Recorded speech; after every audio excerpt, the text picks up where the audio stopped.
Salut à tous, ici le Conteur. Aujourd'hui, on se retrouve pour des histoires de parents rois du monde.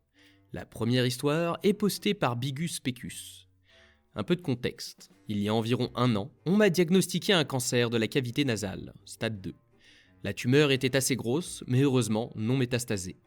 Pour la faire enlever, j'ai d'abord dû subir une chimiothérapie agressive pour la réduire. Grâce à la chimiothérapie, j'ai eu une alopécie sévère, perte de cheveux, qui a fait tomber la plupart de mes cheveux et même les sourcils et les cils. À un moment donné, j'ai dû devenir chauve, mais je portais une perruque parce que je ne voulais pas ressembler à un skinhead ou à un néo-zizi. Je mesure 1m80 et je suis plutôt musclé, alors je pensais que les gens le supposeraient. Une fois, après une longue séance de chimio à l'hôpital, j'ai pris le bus pour rentrer chez moi. Il n'y a qu'un seul bus qui va de l'hôpital à l'endroit où j'habite. Alors, j'ai pris celui-là et j'ai vu qu'il était absolument bondé. Je me sentais comme une herde à cause de la chimio. Alors, j'ai demandé à un homme d'âge moyen de me laisser m'asseoir. Il a été très compréhensif et m'a donné sa place sans se plaindre. Si tu lis ceci, merci mon frère. 2 arrêts plus tard, entre reine du monde, une charmante baleine avec une coupe de cheveux « Je demande à voir le PDG » et un gamin de 12 ans et quelques. Il lui a fallu environ 5 secondes pour voir que le bus était bondé, commencer à chercher une place libre, me repérer et commencer à marcher vers moi, ou dans son cas, essayer de se glisser dans l'allée entre les sièges tout en poussant les autres sur le côté. Quand je l'ai vue, j'ai su que j'étais foutu. Alors, elle s'est placée à côté de moi et a décidé de me parler. Voici la conversation qui a suivi. « Hé, tu pourrais laisser mon enfant s'asseoir ?» ?»« Vous voulez dire moi ? » ?»« Qui d'autre ?»« Oh, je suis désolé, mais je reviens de l'hôpital et... » »« Nous aussi !» »« C'est absurde, l'arrêt était à quelques kilomètres de l'hôpital. »« Mon garçon vient de se casser la jambe et nous arrivons directement des urgences. » Son gamin se tenait à côté d'elle sans aucun soutien, visiblement gêné. « Il se tient à côté de vous, il a l'air d'aller bien. »« Écoute, garçon, j'ai 21 ans. Mon gamin mérite de s'asseoir. » Écoutez madame, je suis désolé, mais je reviens d'une séance de chimio à l'hôpital et j'ai besoin de m'asseoir et de me reposer. J'ai alors déplacé un peu ma perruque pour qu'elle voie mon crâne chauve. La reine du monde s'est mise à me crier au visage. « Arrête de te trouver des excuses et lève-toi de ce fichu siège, espèce de dégénéré de skinhead !» À ce moment-là, j'étais déconcerté et je ne savais pas quoi dire. Le gamin essayait de faire en sorte que sa mère arrête et nous avions l'attention de tout le bus. Elle m'a alors attrapé et a essayé de m'arracher de mon siège. Je me suis accroché et, heureusement, je ne suis pas tombé.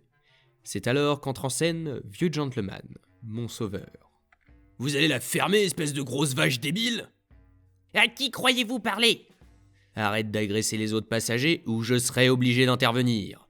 De plus, n'importe quel crétin a pu voir que le mec a un cancer. »« Non, c'est juste un dégénéré de skinhead !»« Il n'a pas de sourcils, sale imbécile !» Il semble que cela ait vraiment offensé Reine du Monde, parce qu'elle s'est tournée et a mis un « Falcon Punch !» coup de poing au visage du Vieux Gentleman. J'étais choqué et incrédule.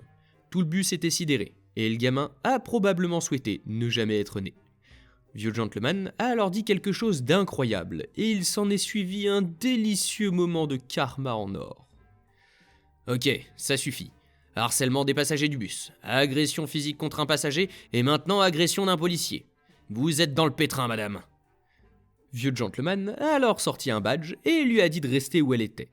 Puis, il a sorti son téléphone, a appelé quelqu'un et lui a dit qu'elle allait être arrêtée.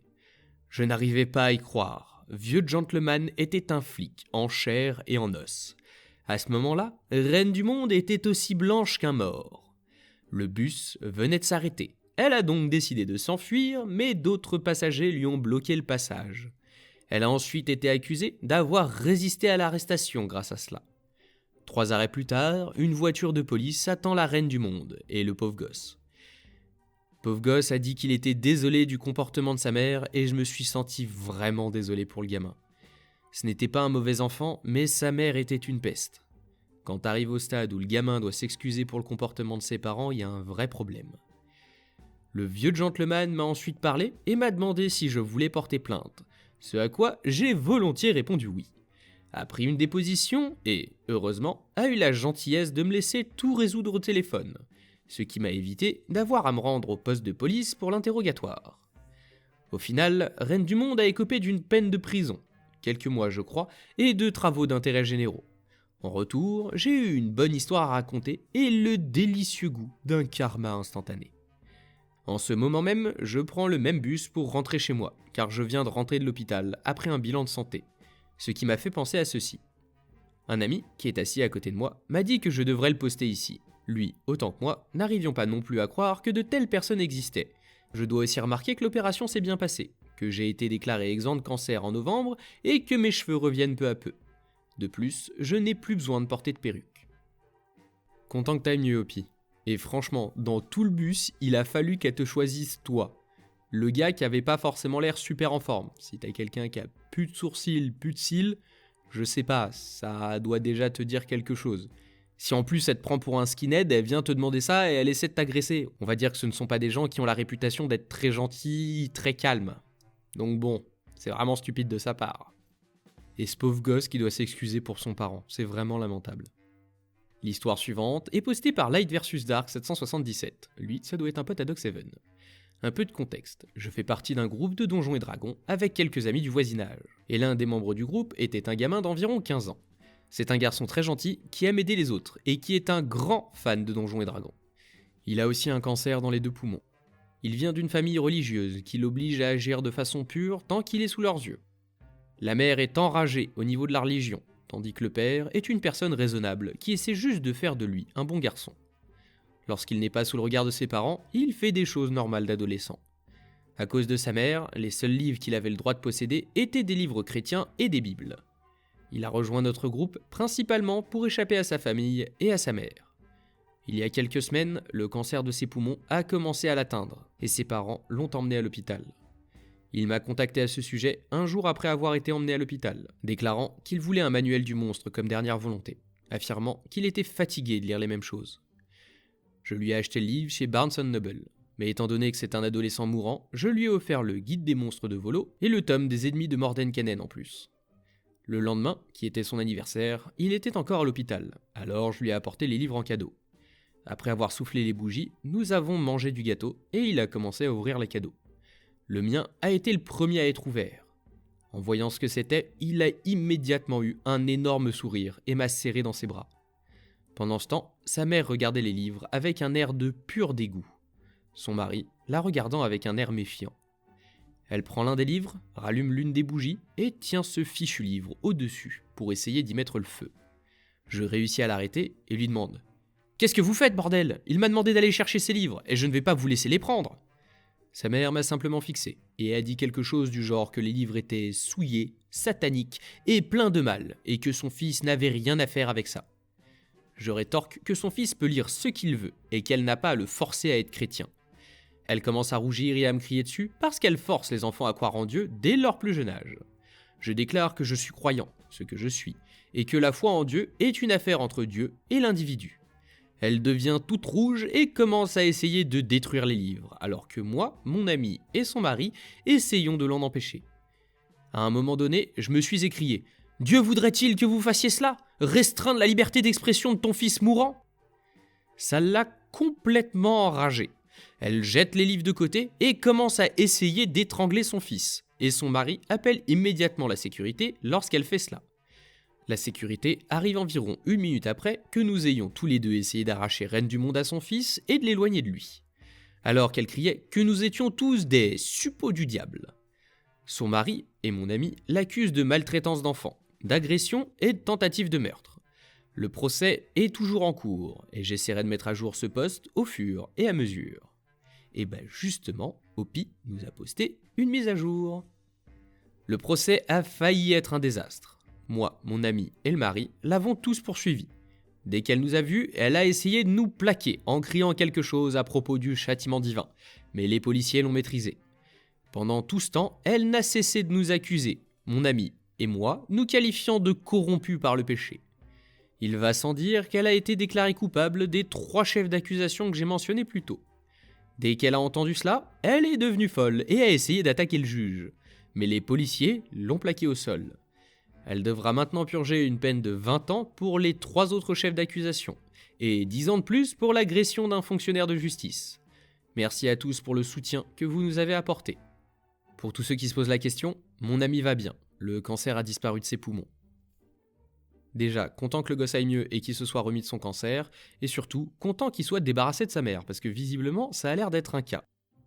Imaginez à quel point c'est une fanatique. Elle préfère envoyer son fils dans l'autre monde plutôt que de le laisser lire un livre sur Donjons et Dragons. Sérieusement. L'histoire suivante est postée par Five Rules. Contexte. Je vis dans un quartier de classe moyenne. Tout le monde est très amical et c'est juste à côté d'une école. Mon quartier se trouve à l'est de la Pennsylvanie, et si quelqu'un vit près de là, il sait qu'il y a de la neige. Nous avons reçu environ 15 cm de neige, alors bien sûr, l'école a été fermée. Ce n'est important que plus tard, mais j'ai aussi un chien d'assistance. Je me suis réveillé vers 7h du matin, et j'ai décidé d'aller jouer dehors avec mon chien. Nous nous amusions à courir partout quand j'ai remarqué que mon voisin essayait de monter dans sa voiture. Je ne sais pas ce qui s'est passé, et cela ne me regarde pas, mais mon voisin est en fauteuil roulant. Il conduit sa voiture avec ses poignées spéciales que l'on attache aux pédales. Quoi qu'il en soit, j'ai remarqué qu'il essayait de se frayer un chemin dans les 15 cm de neige qui recouvraient son allée, et j'ai décidé de l'aider. Je suis allé dans ma remise, j'ai pris une pelle et du sel. Je me suis approché et je lui ai proposé de déneiger son allée pour qu'il puisse aller où il veut. Mon voisin a accepté et m'a remercié d'avoir été si serviable. Puis il est retourné à l'intérieur. Au cours des 45-60 minutes qui ont suivi, j'ai pelleté son allée et je l'ai salé. Ma chienne est restée assise au bord de l'allée pendant tout ce temps, prête à passer à l'action comme la bonne fifille qu'elle est. Après avoir terminé, j'ai informé mon voisin, qui m'a encore remercié, et j'ai commencé à m'éloigner. Soudain, les nuages s'assombrissent et il commence à y avoir de l'orage, du tonnerre et des éclairs partout. Le diable est arrivé. Pas vraiment. La reine du monde marchait dans la rue et m'a remarqué pendant que je finissais. Alors, elle est passée à l'attaque. Tin. Hé, j'ai remarqué que t'as pelleté l'allée de tes voisins et je me demandais si tu pouvais pelleter la mienne. Bien sûr, je le fais pour 10 $. Mais tu as pelleté son entrée gratuitement. Si tu n'as pas remarqué, il ne peut pas bouger ses jambes, ni pelleter l'allée lui-même. J'ai des enfants et je dois me rendre au magasin pour les nourrir. Qu'est-ce qui t'empêche de pelleter ? Tu m'as l'air d'aller très bien. Tu ne peux pas aider une mère de famille ? Donne-moi 10 $ et je le ferai. Vous, les milléniaux, vous n'avez aucun respect pour qui que ce soit. Je suis une mère qui travaille dur et tu n'as pas le droit de refuser ce que je te dis de faire. Cette grognasse a l'audacité d'essayer d'attraper mon bras et de me tirer. Je dégage mon bras. Qu'est-ce qui va pas chez toi ? Éloigne-toi de moi. Ma chienne, bien que ce soit son travail, est très protectrice à mon égard. À ce moment-là, elle se tient devant moi et grogne contre la dame. Votre chien est fou, il va m'attaquer. Vous devez faire piquer ce monstre. Au fait, voici mon petit monstre. Vous voyez comme il est vicieux et dangereux. Attaque, ma grande ! Le chien laisse échapper un seul aboiement, même pas effrayant. La reine du monde court pour sa foutue vie. J'enlève la veste de ma chienne pour qu'elle ne soit pas en service et lance un bâton près de la reine du monde. Elle ne le voit pas. Va chercher ! Le chien part en direction du bâton. Reine du monde se retourne et un regard de pure terreur apparaît sur son visage lorsqu'elle voit mon chien foncer sur elle. Moi, je suis plié en deux de rire. Je suis rentré à la maison après ça et je lui ai donné des friandises supplémentaires et des caresses pour m'avoir protégé. J'espère que tous ceux qui sont près de moi passent une merveilleuse journée enneigée. Je suis une maman et je travaille dur, du coup tout le monde doit me faciliter la vie et travailler pour moi gratuitement. Moi je travaille mais je suis payé. Vous êtes des larbins. L'histoire suivante est postée par Flighting 1881. Il y a quelques mois, une élève est venue me voir en privé pour me dire qu'un élève de sa classe la harcelait sexuellement. Elle me montre des SMS qu'il lui a envoyés, détaillant des choses sexuelles très graphiques qu'il veut lui faire, et me raconte certaines des choses qu'il lui a dites lorsqu'ils sont dans les couloirs. Elle me dit qu'elle lui a demandé d'arrêter à plusieurs reprises, mais qu'il le fait toujours, et elle veut que je l'aide à l'éloigner d'elle dans ma classe. Avant de faire un rapport pour que l'orientation et l'administration enquêtent sur le problème, je passe une période de classe à les surveiller de près, pour voir si je peux confirmer ou infirmer ce qu'elle dit. Une fois que je me suis mis à chercher, j'ai observé l'élève masculin faire des choses comme se lécher les lèvres en la regardant de l'autre côté de la salle, rôder autour d'elle et trouver des raisons de passer devant son bureau. Je l'ai personnellement entendu faire un commentaire sexuel sur elle à un autre élève. Sur la base de ce que j'ai vu, je renvoie le garçon à l'administration pour harcèlement sexuel et je contacte les parents des deux élèves pour les informer que le problème sera examiné par l'école et que d'éventuelles mesures disciplinaires seront prises. Je ne contacte pas directement la mère du garçon, mais je lui laisse un message vocal et lui demande de me rappeler. Le lendemain, je suis dans ma période de planification et je reçois un appel du bureau me disant qu'un parent est là pour un rendez-vous. Notre politique veut que les rendez-vous avec les parents soient programmés à l'avance et consignés au bureau.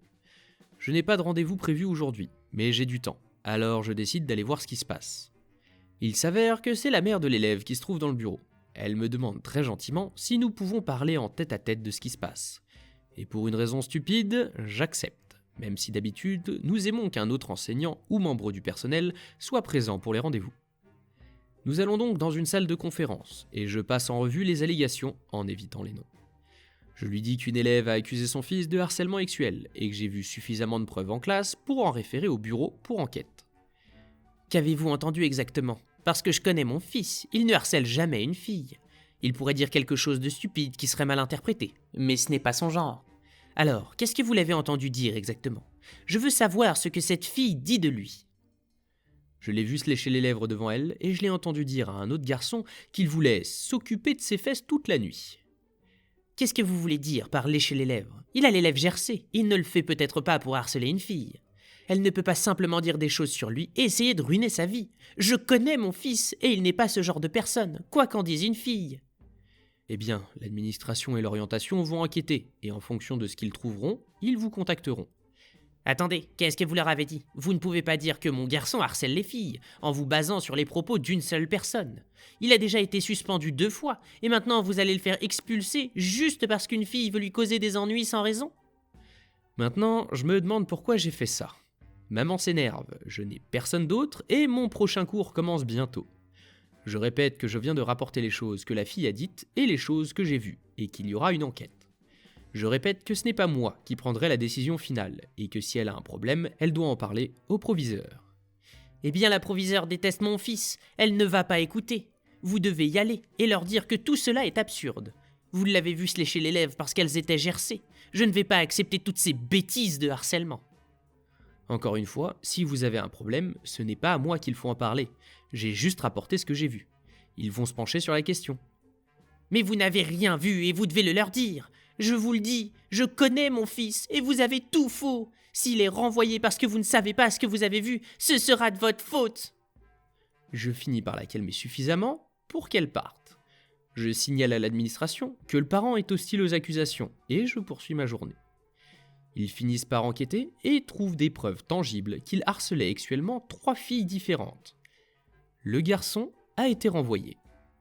Oui, c'est sûr, le garçon c'est un ange, il a été suspendu 2 fois sans raison aussi, je suppose. L'histoire suivante est celle de Stanley Samson Darrell. Je devais avoir 10 ans, dans ces eaux-là, et ma sœur était âgée d'1 an de plus que moi. C'était pendant son anniversaire en plein été, et concrètement il y avait du monde. Nos parents avaient réservé quelques places dans un cinéma dans lequel nous étions des habitués et avaient préparé une fête à l'intérieur en prévenant le personnel, étant donné que le gérant était de la famille. Et comme à chaque anniversaire de collégien, on invite ses amis. Ma sœur avait invité les siens, avec leurs parents évidemment. Je les avais déjà vus quelques fois quand elle passait à la maison, mais sans plus. Et donc tout se passait très bien, de bout en bout, du visionnage du film jusqu'au jeu de société préparé par nos parents. C'est quand on apporta le gâteau que les problèmes commencèrent. Ce n'était pas un grand gâteau, ou excessivement chic. Juste un gâteau préparé par nos soins à nos parents et moi, qu'on savait être le favori de ma sœur. Un Queen Amman, en l'occurrence. Autant dire qu'elle était aux anges. Cependant, parmi les invités, je ne savais pas que toutes n'étaient pas de bonne compagnie, étant donné que ma sœur parle très peu de ses amis, sauf pour en dire du bien. Et c'est là qu'entre l'enfant roi, ou plutôt les enfants rois. C'étaient 2 sœurs, à peine plus jeunes que la mienne, 2 mois seulement si mes souvenirs sont bons, qui avaient fait sa connaissance au début de l'année scolaire. Elles étaient passées à la maison plusieurs fois, et auparavant, je n'avais rien remarqué de particulier. Seulement là, quelque chose clochait. Alors que l'ensemble des invités étaient plutôt heureux et chantaient la chanson d'anniversaire avec enthousiasme, ces 2-là tiraient une tête d'enterrement, fusillant presque ma sœur du regard. Et quand le moment de souffler les bougies vint, elles entreprirent de s'avancer pour les éteindre à sa place. Au début, on prit cela avec humour, et elles aussi visiblement. On ralluma les bougies pour les faire souffler à ma sœur, mais elles l'en empêchèrent encore une fois. Personnellement, j'étais plutôt agacé, et mes parents aussi. Mais comme ma sœur ne semblait pas s'en offusquer, nous avons commencé à découper le gâteau. La tradition, dans la famille, c'est que celui dont c'est l'anniversaire décide à qui revient la part découpée. Habituellement, on cède la première à un membre de la famille ou un ami proche. Et en l'occurrence, ce fut une amie de primaire qui l'a reçue, puis mon père, ma mère, moi, etc. Les enfants rois avaient reçu leur part peu de temps après, bien évidemment, mais ils ne semblaient pas réellement contents de leur part. Aussi, quand en 4e vitesse ils finirent de la manger, ils se resservirent, seuls, sans rien dire à personne, une autre large part. Mon père est allé les voir et leur a dit « Ce n'est pas très correct de se resservir quand les autres n'ont pas fini leur assiette. »« Mais j'ai encore faim !» Certes, mais dans ce cas, on demande à un adulte ou à l'autre si l'on peut se resservir. « Mais si on demande, on peut pas prendre ce qu'on veut !» Oui, c'est le principe du partage. Tenez, là, tout le monde a fini de manger. On peut donc en resservir à ceux qui en veulent à nouveau, vous y compris. Il les a resservis, ainsi que les invités qui avaient encore faim, et elles sont reparties à leur place en soufflant bien fort. Ellipse jusqu'à l'ouverture des cadeaux, où ma sœur a été gâtée. Fleurs, bijoux, habits, livres, etc. Pour ma part, je lui avais offert un bouquet de roses, ainsi qu'une peluche à l'effigie de Totoro, son dessin animé préféré, en économisant quelques mois d'argent de poche et en effectuant quelques services dans le voisinage pour un peu d'argent. Ma sœur était très heureuse, et pour le coup, j'étais tout aussi heureux qu'elle de la voir ainsi enjouée. Mais on a fait une erreur. Après le déballage des cadeaux, on les a déposés à côté d'une espèce de cheminée pour gagner de la place dans la pièce, et on n'y faisait pas spécialement attention. Après un moment d'embrassade et de remerciements, je me tourne vers le tas et remarque que quelques cadeaux manquent. D'une part, un livre de la saga Tara Duncan, que ma sœur affectionne tout particulièrement, un ensemble de bijoux, colliers, bracelets, bagues je crois, ainsi que la peluche Totoro. Je les cherche alors avec seulement l'aide de ma mère pour ne pas perturber la fête. Et un peu plus loin, nous voyons les sœurs qui avaient jugé bon de se partager les bijoux. L'une d'entre elles lisait tranquillement le livre. On a retrouvé les pages pleines de taches fraîches par ailleurs. Et l'autre jouant avec la peluche. Et je mets jouant entre guillemets car la peluche était en bien moins bon état que lorsque je l'avais achetée. Il lui manquait un œil, une de ses pattes était presque entièrement décousue et sa tête défoncée par endroits. Ma mère s'est alors précipitée vers elle et les a littéralement saisis par le callback, alors que je récupérais les cadeaux du mieux que je pouvais. Peut-être que sa réaction était inappropriée, mais ma mère n'est pas connue pour sa patience. Envers nous, comme envers les autres, contrairement à mon père. Encore un peu, et elle les aurait engueulés d'une manière qu'elle n'aurait sans doute jamais oubliée. Les ramenant vers un autre coin de la pièce, elle a appelé mon père pour qu'il vienne régler la situation, tandis que j'essayais de dissimuler les dégâts pour ne pas gâcher la bonne humeur de ma sœur qui n'avait encore rien remarqué. Et c'est à ce moment-là que les parents entrent en scène. Des deux, c'est leur mère la plus insupportable. Le mari, lui, semble plus subir sa femme et sa progéniture qu'autre chose. Elle s'est vite mise face à ma mère et a commencé à l'invectiver. « Qu'est-ce que vous faites à mes filles? Vous les avez violentées ?» Madame, vos filles étaient en train de ruiner nos efforts pour faire passer un bon anniversaire à la nôtre. Nous ne leur avons rien fait, leur a rétorqué mon père. « Maman, la dame, elle m'a tiré les cheveux !» J'ai une des sœurs. « Ah, vous voyez !»« C'est faux !» rétorque ma mère. « Et vous, je me demande bien ce qui vous prend de ne pas surveiller vos mômes. »« C'est l'anniversaire de votre fille, c'est à vous de surveiller les enfants. » On n'a pas des yeux partout, madame. Pas assez pour être sur le dos de 15 enfants en même temps, répond mon père. Et pourtant, dans l'animation, c'est ce qu'on te demande. Quand bien même, je ne vois pas ce qui vous permet d'empêcher mes enfants de jouer avec ces choses-là. Votre fille ne s'en sert pas de toute manière. Certes, mais il convient de demander la permission au possesseur d'un bien pour pouvoir l'emprunter. C'est la base des rapports humains. Vous insinuez que je ne sais pas éduquer mes enfants ? Je n'insinue rien, je constate. Cette réplique était savoureuse. La discussion se poursuit sans qu'aucun de nous ne fasse plus attention aux gamines. C'est seulement quand on entend un cri venant du groupe d'enfants qu'on remarque leur absence. Et quand on se retourne, on voit ces sales gosses en train de se battre avec ma sœur. Déjà, du 2 contre 1, c'est pas très courageux. Mais en plus, malgré tous les efforts des invités et des employés pour les dégager, ma sœur avait pris mais alors très cher. Si mon père n'avait pas été là, peut-être que ma mère n'aurait pas pris le temps de considérer que ses filles étaient des enfants avant de leur rentrer dans l'art. C'est donc mon père, avec quelques employés du cinéma, qui a entrepris de les arrêter. Et leur mère a bien pris le temps de rassurer ses enfants avant de continuer à engueuler mes parents ainsi que ma sœur, les insultant, leur disant que ce sont des parents maltraitants, égoïstes, des bourreaux, voire de traînés concernant ma sœur, d'à peu près 12 ans, je rappelle, tout en quittant le cinéma à grands cris et menace de voir la police toquer à notre porte. Ma sœur était blessée et en larmes, littéralement. Nous avons vite écourté la fête. Nous nous sommes excusés auprès des parents présents et des employés, rangé le bazar et nous sommes rentrés à la maison. Selon ma sœur, les enfants rois s'étaient dirigés vers elle pour prendre le cadeau qu'elle avait dans la main et avaient commencé à la griffer pour obtenir ce qu'elle voulait. Et que ce n'était pas la première fois, étant donné qu'elle semblait être la cause de nombre de disparitions d'affaires de la chambre de ma sœur quand elles étaient à la maison. Ou plutôt des objets empruntés et jamais rendus. On a fini la soirée en lui préparant ce qu'elle aimait et en la distrayant du mieux qu'on le pouvait. Le lendemain, mon père a reçu un appel du père des sœurs, qui s'excusait, demandant pardon pendant presque 1 heure. Apparemment, ce n'était pas la première fois que ses filles et sa femme faisaient des misères. Il est allé même jusqu'à nous envoyer par lettre un remboursement de dégâts causés, avec encore une lettre d'excuse. Ellipse de quelques mois, à la rentrée scolaire suivante. Ma sœur était toujours dans les établissements, les enfants rois de même. Sauf que maintenant, j'y étais aussi. Et quelle ne fut pas ma surprise quand je les ai recroisés, accompagnés d'un groupe de pestes, en train de jouer avec quelques objets que je savais appartenant à ma sœur. Et autant je ne suis pas rancunier, autant je n'oublie pas. Pour contextualiser, on était à Montpellier à l'époque, et j'étais dans un club de rugby au poste de pilier. Et bien que je ne sois pas forcément le mieux en chair, j'étais pas le plus gringalet non plus. Je suis donc allé voir le groupe, et j'ai demandé, peut-être d'une manière un peu bourrue, « Ce jouet, il est à ma sœur, rends-lui. » « Non, il est à nous maintenant, dégage !» En me répondant, elles m'ont poussé sur le côté pour me dégager du chemin. Et il faut dire qu'à l'époque, j'étais un peu impulsif, pas le plus malin, et le principe de galanterie ne m'était pas encore familier. J'ai donc répliqué par une bousculade que je pensais proportionnée. Sauf que non. Une des 2 sœurs est tombée sur son postérieur, tandis que l'autre a volé dans un buisson non loin. C'était sans doute pas la chose la plus maligne à faire, mais c'est celle que j'ai faite. On a par la suite été convoqué au bureau du principal, à qui j'ai tout expliqué avec mes parents, et je m'en suis tiré avec une exclusion de quelques jours. En ce qui concerne les enfants rois, on a reçu quelques lettres et coups de téléphone menaçants de la part de la mère, et elle m'a attendu quelques fois à la sortie des cours, sans doute pour m'engueuler. Mais bon, heureusement, je passais par une sortie à l'arrière de la cour, afin d'éviter son courroux. Pour le reste de la scolarité, j'ai passé le plus clair de mes récréations à veiller sur ma sœur, au cas où. Mais ni moi, ni elle n'avons été confrontés à nouveau par ces 2 pestes. « Mais votre enfant l'utilise pas, donc elle peut le prendre !» Ah, parce que si elle l'a dans la main, elle l'utilise pas non plus, c'est ça ?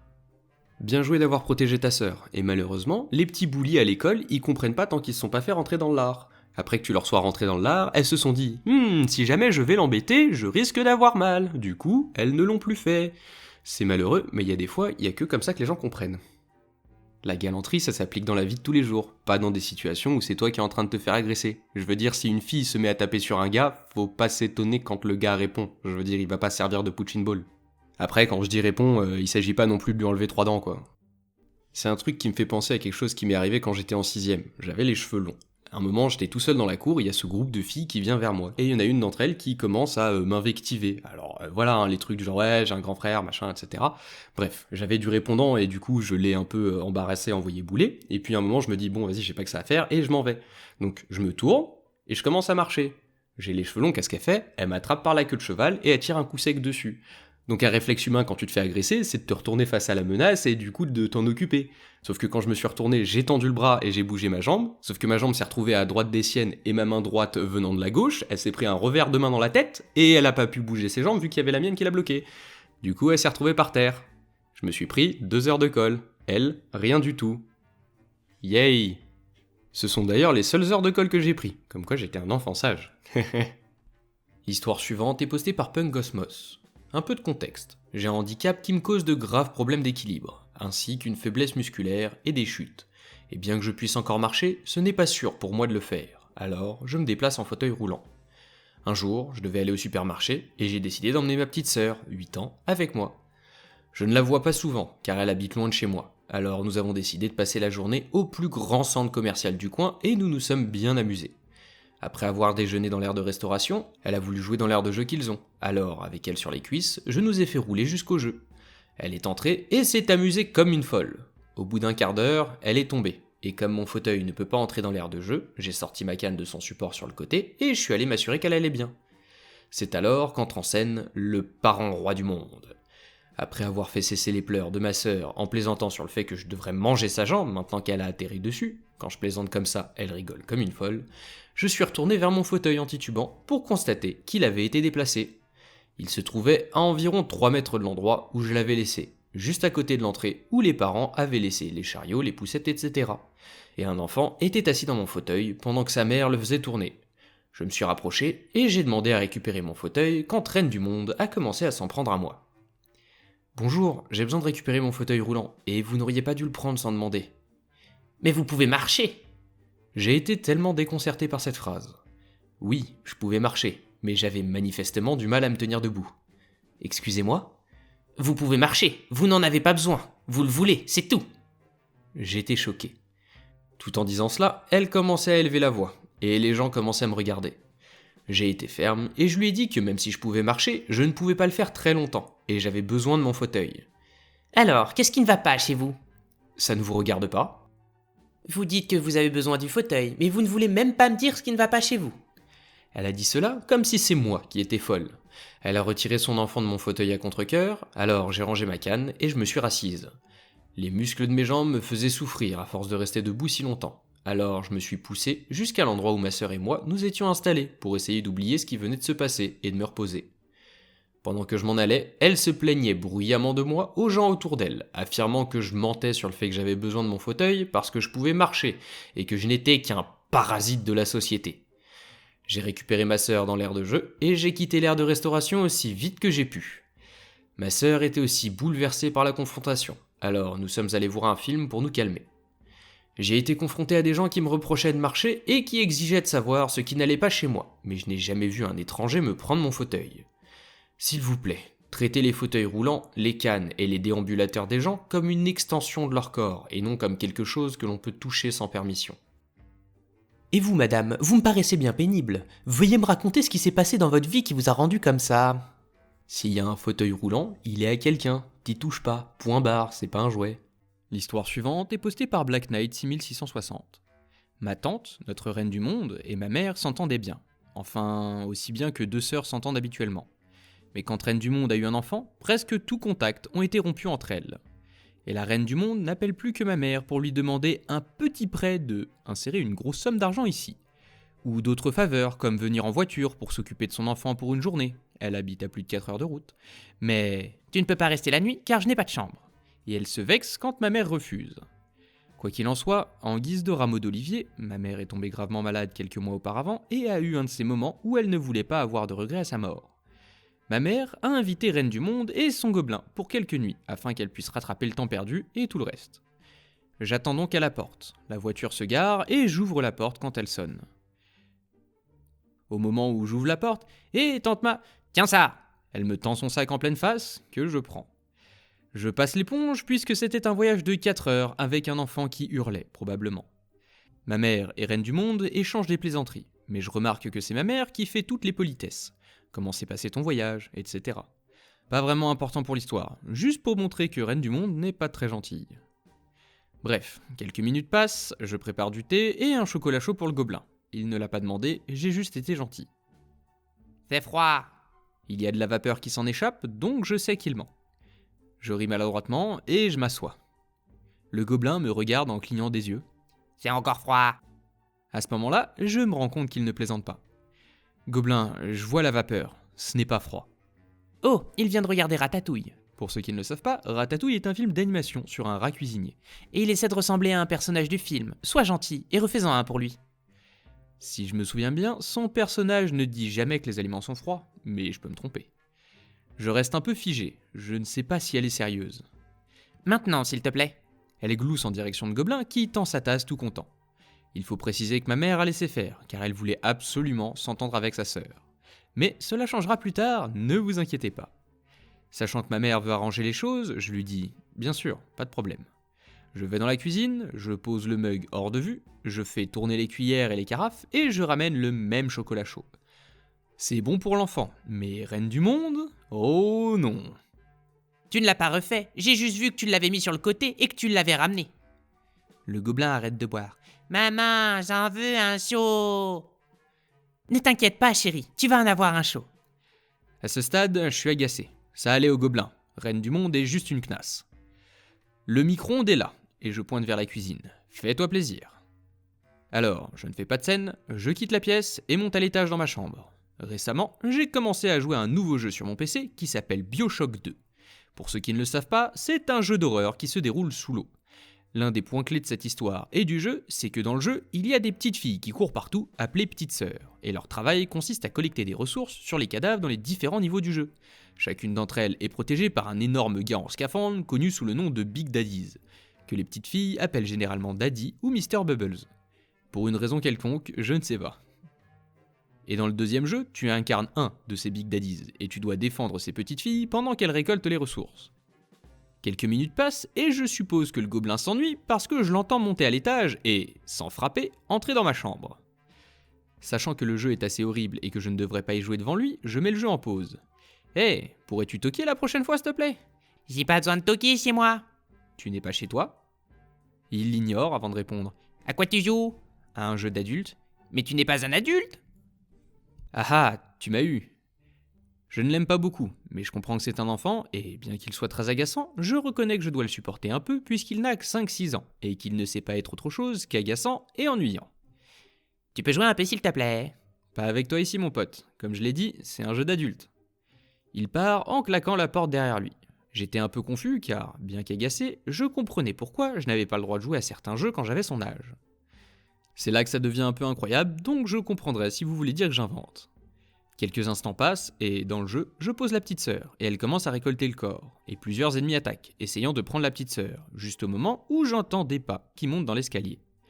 Je jette un coup d'œil car je sais exactement ce qui va se passer. C'est Reine du Monde.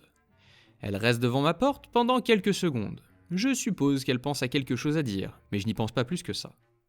Au moment où elle s'apprête à entrer, sans frapper d'ailleurs, la petite sœur du jeu se fait attaquer et pousse un « Daddy » aigu en me demandant de l'aide, à moi, son gardien. Sur le moment, je n'ai pas vraiment réfléchi, car je sais très bien ce que je fais. Alors que tout ce que Reine du Monde sait, c'est que je suis un garçon de 16 ans et qu'elle sait très bien ce qui motive la plupart des garçons de 16 ans. Elle frappe la porte avec sa main. « Qu'est-ce qui ne va pas chez toi ? Hein ?» Elle fait irruption dans la chambre, ce qui, si elle pensait que j'étais vraiment en train de faire le truc que font les mecs, est plutôt flippant. Qu'est-ce que tu as montré à mon ange ? Je mets le jeu en pause. Oh, il m'a demandé à voir le jeu et j'ai dit non, puisque c'est un 18+. Ne me mens pas, petite crotte. Il vient de descendre en pleurant parce que tu as joué à un truc d'adulte devant lui. Quoi ? Reine du Monde, c'est un jeu. Je viens d'entendre une femme gémir ici. Ne me mens pas. Ce que tu as entendu, c'est un personnage du jeu. Si tu t'assois, je vais te montrer. À ce moment-là, Gobelin est à la porte et entre tranquillement. Il montre l'écran de pause. C'est ça. Je vais jouer un peu pour te prouver que ce n'est pas un film pour adultes si tu t'assois, et je fais un geste vers mon lit. Je tiens à préciser que je n'étais pas du tout agressif pendant cette histoire. Elle me criait dessus et je parlais normalement. Ils prennent tous les deux place sur mon lit. Tu devrais peut-être dire à Gobelin de partir, c'est un jeu d'adulte. Elle, toujours en colère mais un peu plus silencieuse. Si c'est assez bien pour toi, c'est assez bien pour lui. Je me rends compte que ça n'a pas de sens, mais je joue quand même. Grosse erreur. Je comprends maintenant que je n'ai pas été très malin dans cette situation, et que je n'ai pas vraiment réfléchi. J'ai ensuite commencé à lui montrer, à elle et à son petit garçon, environ 2 minutes où je faisais sauter la tête d'ennemi avec un fusil à pompe et une énorme perceuse. J'ai déjà dit que c'était horrible. J'ai fait une pause, je me suis retourné et j'ai réalisé mon erreur. Reine du Monde avait l'air mortifiée, mais Gobelin avait l'air d'aller bien. C'est quoi ce film pour adultes de dégénérés ? J'étais surpris. Elle ne pouvait pas être aussi stupide. Je m'attendais à ce qu'elle pète les plombs, parce que je l'avais montré devant son enfant. Mais non. Elle pensait encore que c'était une sorte de perversion que j'avais. Parce que, pourquoi pas ? Lève les yeux au ciel. Reine du Monde, c'est clair, ce n'est pas un film pour adultes. Je le dis à ta mère tout de suite, et on te prend ta Xbox tout de suite, en compensation. J'ai décidé de ne pas préciser qu'il s'agissait d'un PC et non d'une Xbox. Reine du Monde montre mon écran et tend la main comme si elle s'attendait à pouvoir le transporter comme ça, et à ce que je lui donne. À mon avis, elle a joué à trop de jeux vidéo, elle était en train d'essayer de le mettre dans son inventaire. Et puis quoi encore ? Pas question. Je la veux, maman. À son Gobelin. Tu peux l'avoir, mon chéri. À moi. Donne, maintenant. Non, fous le camp d'ici, espèce de folle. Reine du Monde essaie d'attraper le moniteur, et je repousse son bras d'un coup sec. Tu viens de frapper mon enfant, espèce de gros lard. Casse-toi, tout de suite. Reine du Monde descend en trombe en tirant Gobelin par le poignet et je l'entends crier après ma mère en bas. Elle la traite de traîner et tout le reste parce qu'elle m'a laissé avoir un ordinateur pour cette cochonnerie. J'entends un bruit sourd et je me précipite en bas, inquiet. Heureusement, ce n'était que son gobelin qui faisait une crise de colère par terre. Je regarde depuis l'escalier et Reine du Monde ne m'a pas encore remarqué. Quel genre d'éducation pourrie fais-tu? J'exige d'avoir sa Xbox et nous dormons dans sa chambre ce soir. Est-ce que tout le monde peut se calmer, s'il vous plaît? Ma tante gifle ma mère. C'est là que je perds la boule. Je ne suis pas particulièrement musclé, mais je suis assez grand, et quand je porte les bons vêtements, je peux en avoir l'air. J'émerge de l'escalier et je dis « Dehors, maintenant !» Reine du Monde, ignorant ce que j'ai dit. « Et toi, écoute-moi... » « Dehors, maintenant !»« Quoi ? Casse-toi de chez moi, et vite, si tu reviens, j'appelle la police !» À ce moment-là, je suis à environ 60 cm d'elle, et elle réalise exactement à quel point je suis grand et, soi-disant, musclé. Il faut aussi noter que je ne l'aurais jamais touchée, elle ou son fils, de façon violente, mais elle ne le savait pas. « Tu ne peux pas faire ça !»« Je peux. Toi et ta petite tache de chiure, que tu appelles un fils, sortez de chez moi tout de suite ou je vous y oblige !»« Mais nous sommes une famille !» J'ai été choqué. Comment pouvait-elle envisager de donner cette excuse alors que ma mère était en train de pleurer avec une grosse marque rouge sur la joue ? Dehors, maintenant ! Reine du Monde, réalisant qu'elle est vaincue, commence à prendre ses affaires et dit à Gobelin de mettre ses chaussures pour qu'elle puisse les attacher. Nope, dehors, et je monte la porte. Oui, je lui mets ses chaussures, knarr. Mets-les dans la voiture, maintenant, casse-toi. Reine du Monde se dirige vers la porte et je lui ouvre. Elle attrape le poignet de Gobelin et le traîne pratiquement avec elle pendant qu'il hurle qu'il veut mon jeu. Je jette un sac qu'elle a oublié par terre et je claque la porte derrière moi. Je vais immédiatement voir ma mère qui sanglote en se tenant le visage. Elle allait bien et je pense que c'était surtout le choc, mais elle était dévastée. C'est compréhensible. Elle m'a parlé plus tard dans la soirée et m'a serré dans ses bras pour me remercier. Inutile de dire que nous n'avons pas eu de nouvelles de Reine du Monde pendant plusieurs mois, jusqu'à ce qu'elle s'excuse il y a quelques semaines et demande de l'argent. Ma mère l'a bloquée.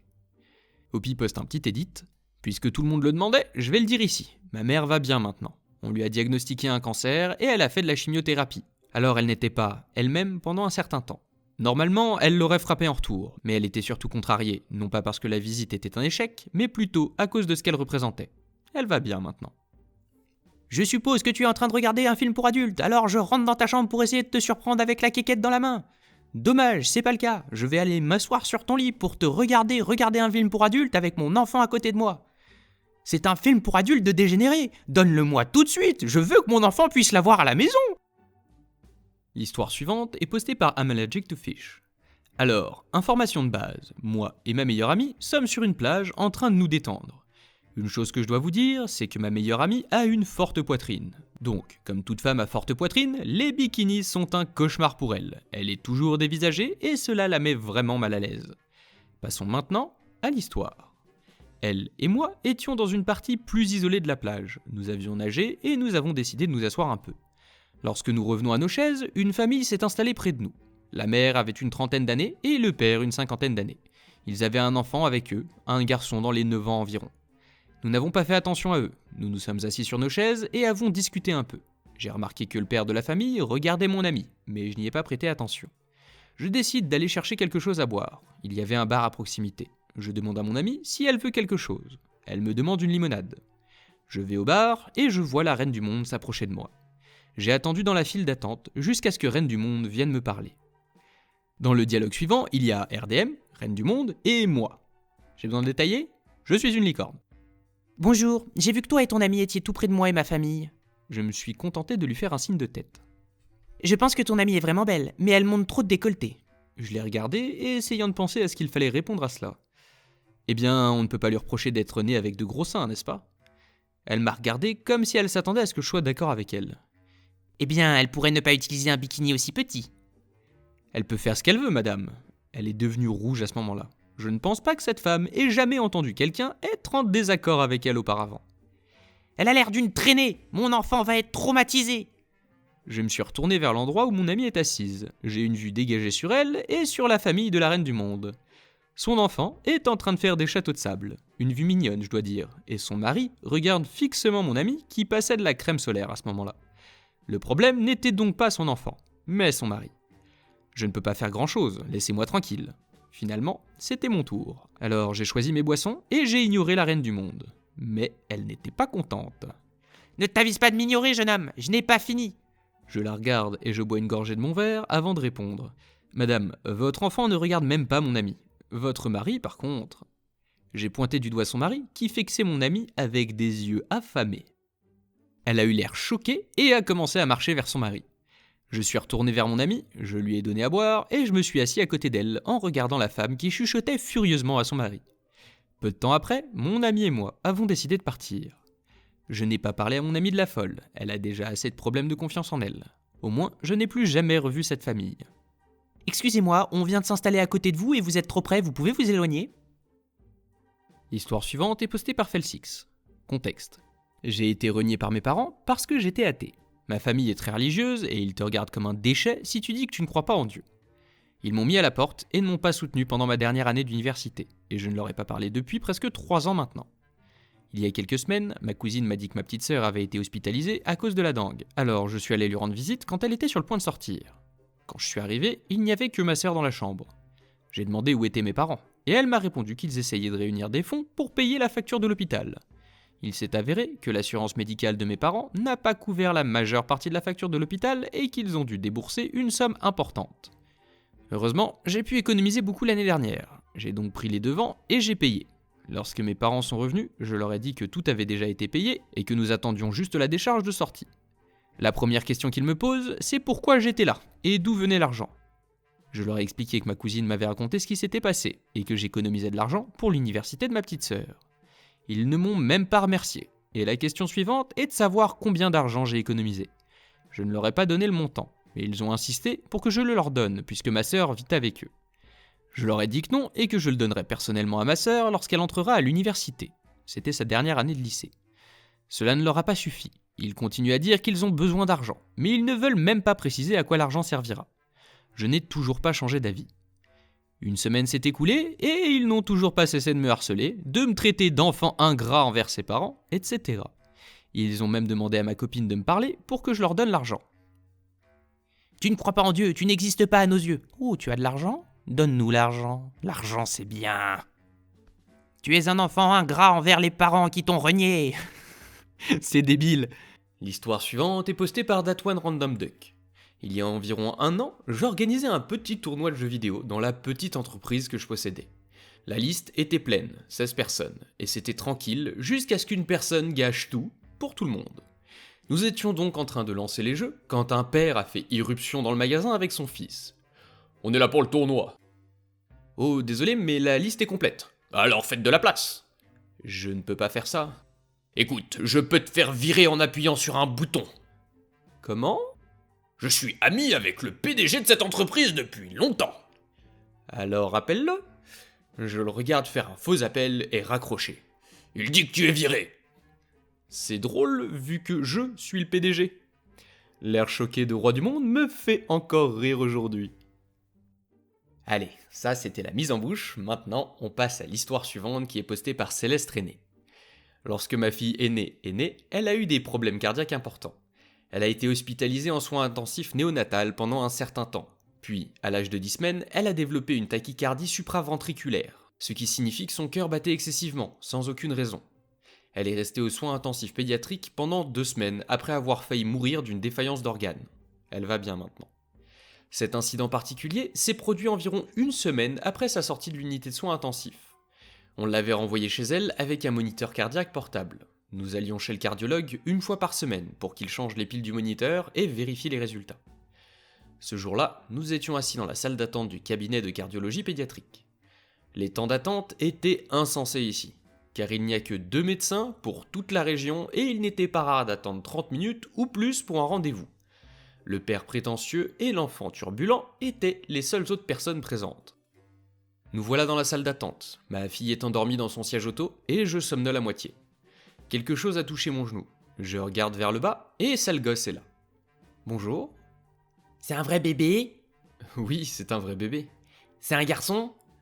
Ma fille était habillée d'une grenouillère jaune avec des fraises roses dessus, des chaussettes roses en dentelle, un chapeau rose. Non, c'est une fille. Qu'est-ce que c'est ? Il montre le moniteur cardiaque. C'est pour vérifier que son cœur bat bien. Est-ce que je peux jouer avec ? Non, désolé, ce n'est pas un jouet. Je m'ennuie. Je regarde de l'autre côté de la pièce et le père est complètement endormi. En fait, il ronfle. Pourquoi tu ne vas pas parler à ton père alors ? À ce moment-là, on m'appelle au bureau des assurances pour remplir un autre formulaire. Sale gosse était retourné auprès de son père. J'ai donc laissé mon bébé là, puisque je n'étais qu'à 1,50 m. Je me retourne pour aller m'asseoir, et Roi du Monde est réveillé, et se dirige vers moi. Vous avez un jouet avec lequel mon fils pourrait jouer? Non, désolé. Il dit que vous en avez un. Donne-le lui. Je n'en ai pas. J'ai besoin de faire une sieste. Donne-lui le jouet pour que je puisse me rendormir. Il n'y a pas de jouet. Vous auriez dû lui en apporter un si vous vouliez tant dormir. Si les regards pouvaient tuer. Il est retourné de son côté de la pièce et je me suis rassise. Environ 10 minutes s'écoulent encore. Ma fille est maintenant réveillée et elle a faim. Je fouille dans mon sac. En tant que première maman, avec un enfant qui entre et sort de l'hôpital, je n'avais pas encore eu le temps ou l'énergie de mettre au point un système pour le sac.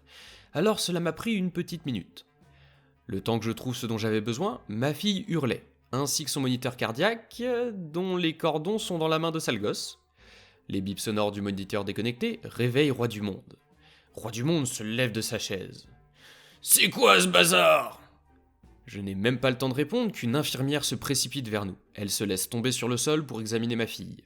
Pendant ce temps, j'arrache le moniteur cardiaque des mains de sale gosse.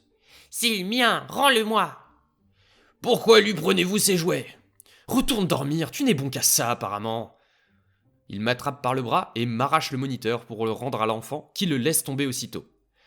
L'infirmière en ramassant le moniteur.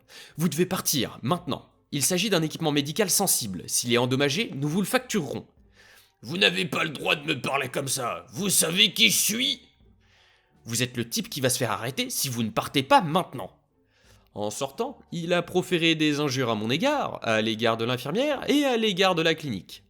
Sa femme, qui était à l'arrière avec le médecin, a été informée qu'ils étaient bannis de la clinique et a reçu une facture pour le coût du moniteur.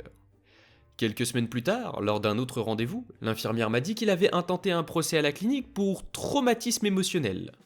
L'affaire a été abandonnée lorsque la clinique a intenté une action en justice pour le coût du moniteur. Pauvre femme, elle a un problème au cœur et en plus elle doit s'occuper de 2 enfants, son mari et le sale gosse. Et après va savoir, elle est peut-être pas mieux. Allez, on continue sur la lancée par l'histoire postée par Atti's Rookie Kings. Attachez vos ceintures tout le monde pour ce voyage mouvementé. J'étais en train de me détendre dans mon salon vers 3h du matin en jouant à des jeux vidéo. Mes parents ne sont pas en ville, ils sont partis rendre visite à des amis et j'ai décidé de rester à la maison. Je suis donc là, en soutien-gorge et en culotte, quand on frappe à la porte. Je me dis « c'est quoi ce bazar ?» et je me dépêche de m'habiller et j'ouvre la porte. C'était une connaissance de la famille, avec son petit morveux déjà pleurnichard. Elle est aussi visiblement enceinte, et nous verrons plus tard pourquoi cette partie est importante. Hey, qu'est-ce qui se passe ? Ma voiture est tombée en panne et la société de remorquage ne peut pas venir la chercher avant demain. Est-ce que moi et sale gosse on peut dormir ici ce soir? Bien sûr, vous pouvez dormir dans le salon. Je les ai fait entrer. Tu veux quelque chose à manger ou à boire ? Un café si cela ne te dérange pas. Bien sûr, pas de problème. Je vais donc faire du café et je vois Petite Crotte ramasser ma manette. Hé petit gars, pose ça s'il te plaît. Oh, il ne peut pas jouer à un jeu? Non, je suis en train d'y jouer. Et en plus, il ne saurait pas jouer à ce genre de jeu. Mais il a vraiment envie de jouer, n'est-ce pas, Petite Crotte? J'y veux jouer! Non, tu ne peux pas jouer. Je veux jouer, je veux jouer, je veux jouer, je veux jouer! Ah! Et il lance la foutue manette sur la télé en brisant l'écran. Qu'est-ce que c'est que ce bordel? Je me précipite vers la télé. Hé, ne jure pas devant mon enfant! Tu laisses détruire ma télé comme ça, fichtre! C'est toi qui ne l'as pas laissé jouer aux jeux vidéo. J'ai dit non, et tu dois apprendre à ton gosse qu'on ne lui doit rien du tout. Comment oses-tu? Attends que je raconte à ta mère comment tu l'as traité. Tu feras une très mauvaise mère. Je n'ai pas d'enfant, mais si j'en avais, je ne les laisserais pas être des petites bouses pourries gâtées comme sale gosse.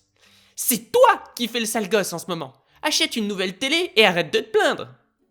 Oui, je vais acheter une nouvelle télé, avec l'argent que tu vas me donner pour la télé cassée. Quoi?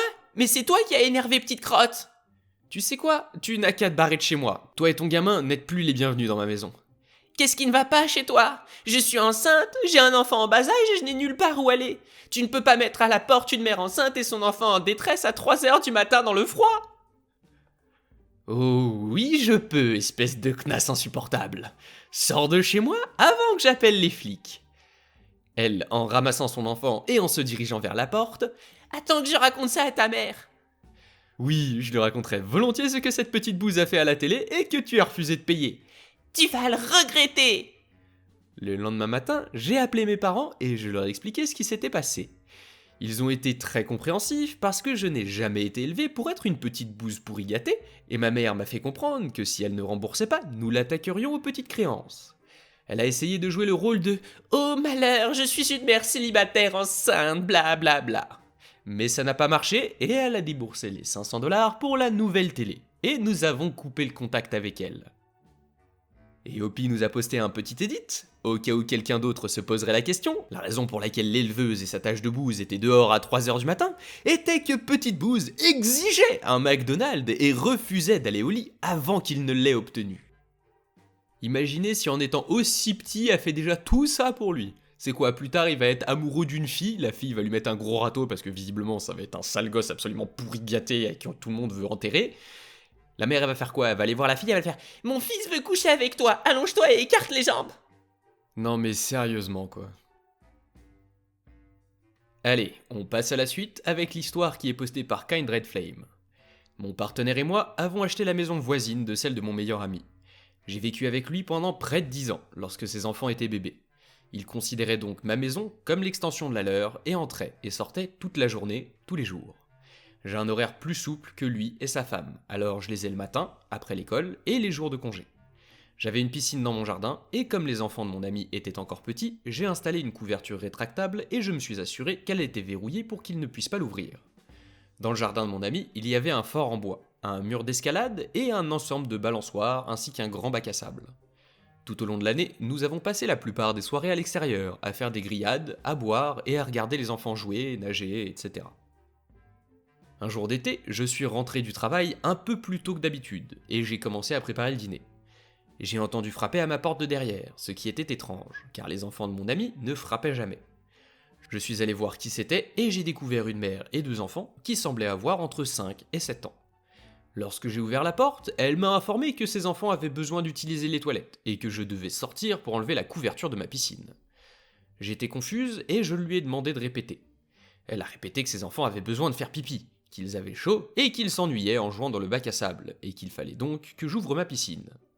Je lui ai demandé pourquoi elle se trouvait dans le jardin de mon ami, et ce qui lui faisait croire que ses enfants étaient les bienvenus dans ma piscine, ou dans mes toilettes d'ailleurs. Elle est devenue très méchante, et m'a dit qu'elle avait emménagé dans la maison derrière nous, et qu'elle avait vu les enfants de mon ami venir tout le temps, et que j'avais ouvert la piscine pour eux. Elle a insisté sur le fait que, puisque j'étais prêt à ouvrir ma piscine pour les enfants d'à côté, je devais aussi l'ouvrir pour les enfants qui vivaient derrière chez moi. J'ai essayé d'expliquer la relation entre la famille de mon meilleur ami et la mienne. Elle a prétendu que ce n'était pas grave que je les connaisse depuis leur naissance, et que j'avais pratiquement contribué à les élever. Qu'il fallait juste que j'apprenne à connaître ses enfants aussi, et que tout irait bien. Je lui ai dit non, et j'ai fermé la porte. Elle a passé un moment à toquer et à m'engueuler par la fenêtre. Puis elle a demandé à ses enfants de faire pipi dans une jardinière sur le côté du patio. Comme je ne réagissais toujours pas, elle a ramené ses enfants dans le jardin de mon ami pour jouer sur les balançoires. Je lui ai envoyé un texto pour l'informer de ce qui se passait juste au moment où il laissait ses 150 kilos de Newfies sortir dans le jardin sans remarquer les visiteurs indésirables. Les Newfies, ce sont de gros chiens. La mère se met à hurler et grimpe dans le fort, laissant les 2 enfants sur les balançoires. Elle commence à exiger que nous mettions les chiens à l'intérieur et à demander à mon ami comment il ose laisser ses chiens sortir dans son propre jardin alors que ses enfants à elle sont en train d'y jouer. Il lui dit de dégager et appelle la police. Lorsque les flics sont arrivés, elle s'est mise à raconter que ses enfants cherchaient simplement à se faire des amis et que les enfants de mon ami étaient en train de les persécuter alors qu'ils ne s'étaient jamais rencontrés. Qu'il l'a invité juste pour que ses chiens attaquent ses enfants, bla bla bla. Ils finissent par la renvoyer dans sa propre propriété, puis ils reviennent plus tard pour nous dire qu'ils l'avaient prévenue de ne pas revenir. Elle a vécu dans cette maison pendant près d'1 an avant de divorcer avec son mari. Au cours de cette année, j'ai dû remplacer 3 fois la serrure des commandes de la couverture de la piscine, demander à une entreprise de clôture d'enlever un portail à l'arrière de ma propriété qui était destiné à laisser passer la tondeuse à gazon, et finalement payer une entreprise de sécurité pour qu'elle vienne vérifier le jardin chaque fois que nous allions nous absenter pendant plus de quelques heures. Nous l'avons trouvée avec ses enfants dans nos jardins à plusieurs reprises, mais elle partait quand nous rentrions à la maison. Ce qui a finalement résolu le problème, c'est que mon partenaire l'a surprise dans la piscine. Elle lui a dit qu'elle connaissait l'homme qui possédait la maison, et qu'il lui avait dit qu'elle pouvait se baigner. Il lui a dit qu'il était marié à l'homme qui possédait la piscine et que ça ne se faisait pas de se baigner dans la piscine de quelqu'un sans son autorisation. Elle a apparemment eu une mauvaise réaction en réalisant qu'elle immergeait ses fils dans de l'eau homosexuelle. Nous ne l'avons plus revue après cela. Je pense, Opi, que c'est bien le seul moment où tu dois être content que quelqu'un soit homophobe. Il est tellement homophobe qu'il te fout la paix. Notez que ses parents, ils ont 2 priorités dans la vie. Leurs gosses, mais surtout eux-mêmes. Elle n'a pas hésité une seconde à abandonner ses gosses à de potentiellement terribles chiens mangeurs d'enfants pour se mettre à l'abri. On passe à la suite avec l'histoire suivante qui est postée par Have a Nice Day Too. Cela ne m'est pas arrivé directement, mais j'ai l'impression que vous allez tous apprécier quand même. Moi et ma belle-mère faisions du shopping chez Macy's et elle voulait essayer quelques vêtements. Alors je me suis assise dans le petit coin salon à l'intérieur de la pièce géante qui contient toutes les cabines d'essayage. C'était un espace assez grand avec probablement une douzaine de petites cabines qui partaient dans 2 directions, avec un espace au milieu où il y a un miroir, quelques portants de vêtements et quelques chaises. Alors c'est là que j'étais. De la façon dont j'étais assise, je tournais le dos à l'un des couloirs et je faisais directement face à l'autre couloir. Chaque cabine avait un espace d'environ 50 cm de haut en bas de la porte. Donc si tu t'agenouillais, tu pouvais voir les pieds des gens. Oh flûte, vous savez tous à quoi ressemblent les cabines d'essayage, je sais pas pourquoi je décris ça. Quoi qu'il en soit, ma belle-mère est dans une pièce dans le couloir derrière moi. Reine du Monde et sale gosse, un garçon d'environ 2 ans et demi, 3 ans, sont dans la cabine d'essayage à côté de la sienne. Et la victime de Reine du Monde et sale gosse est dans la cabine directement dans mon champ de vision, dans l'autre couloir. Appelons-la MH, pour mon héroïne. Je n'ai pas vraiment pu voir cette partie. Alors ma belle-mère m'a mis au courant plus tard quand nous comparions nos histoires. Mais apparemment, sale gosse faisait la petite bouse et Reine du Monde lui grognait de se calmer pendant qu'elle essayait des vêtements. Et il a pensé que ce serait une excellente idée de ramper par l'interstice de la cabine et d'entrer dans la cabine de ma belle-mère à la place.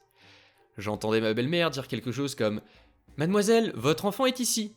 Et la mère continuait à crier et à grommeler après le gamin. Ma belle-mère a ouvert sa propre porte et a poussé la petite crotte dehors et a verrouillé sa porte à nouveau.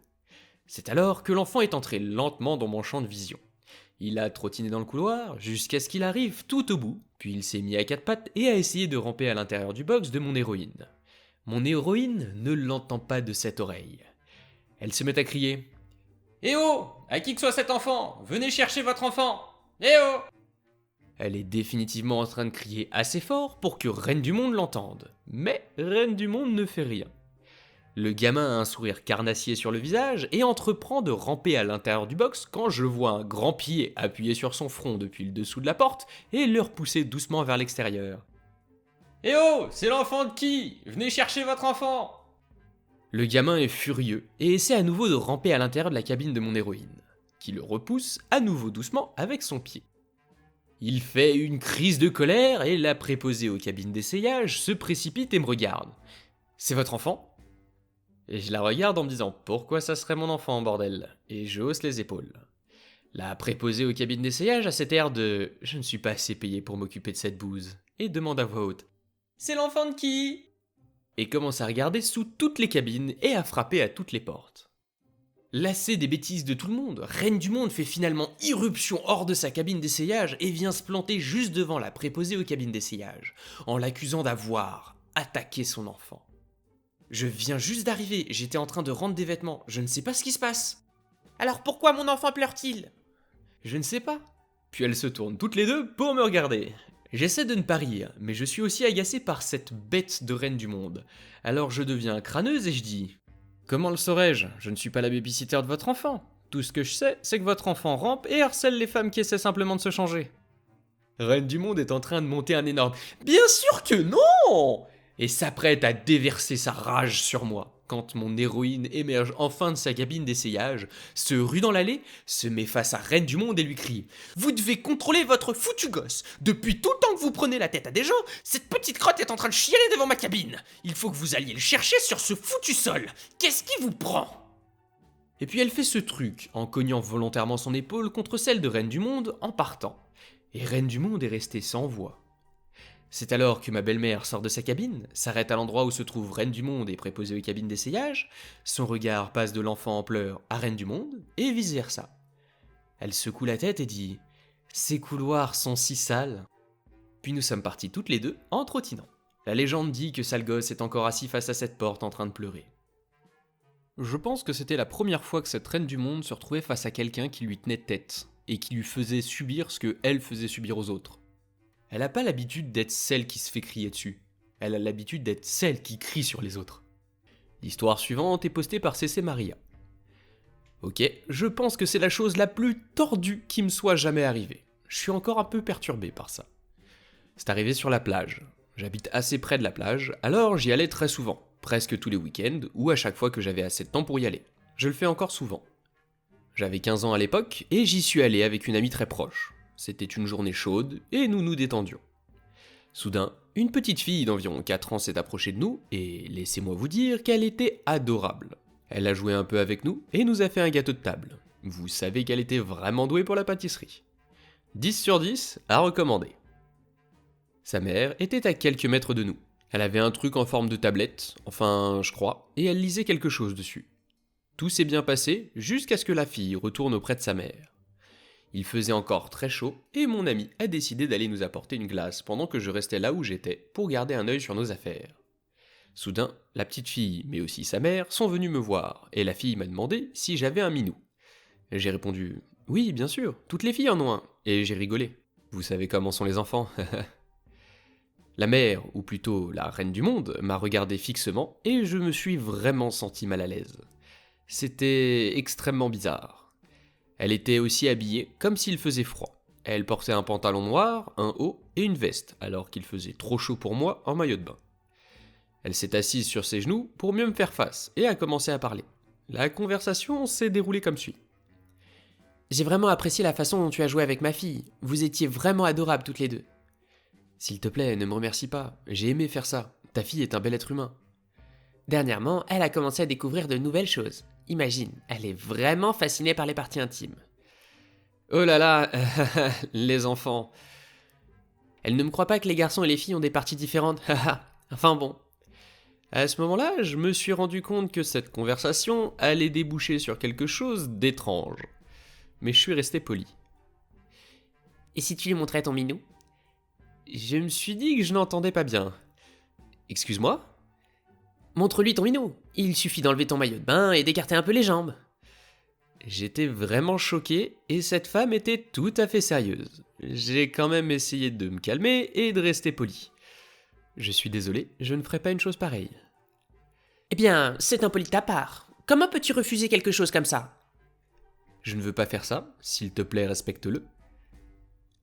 Il n'y a pas de raison de s'énerver, je demandais juste... Ah ! Et je viens de te donner la réponse, et c'est non. Je ne le prendrai pas comme réponse. Ne me dis pas que tu ne peux pas te déshabiller et montrer quelque chose d'aussi naturel. Je ne me sens pas à l'aise pour le faire et tu devrais respecter cela. Ne me dis pas ce que je dois faire. Déshabille-toi maintenant, je m'impatiente. À ce stade, j'en avais marre de ces bêtises et j'ai essayé de l'ignorer. C'est alors que mon ami est revenu et s'est excusé d'avoir mis autant de temps. J'étais content de ne plus être seul.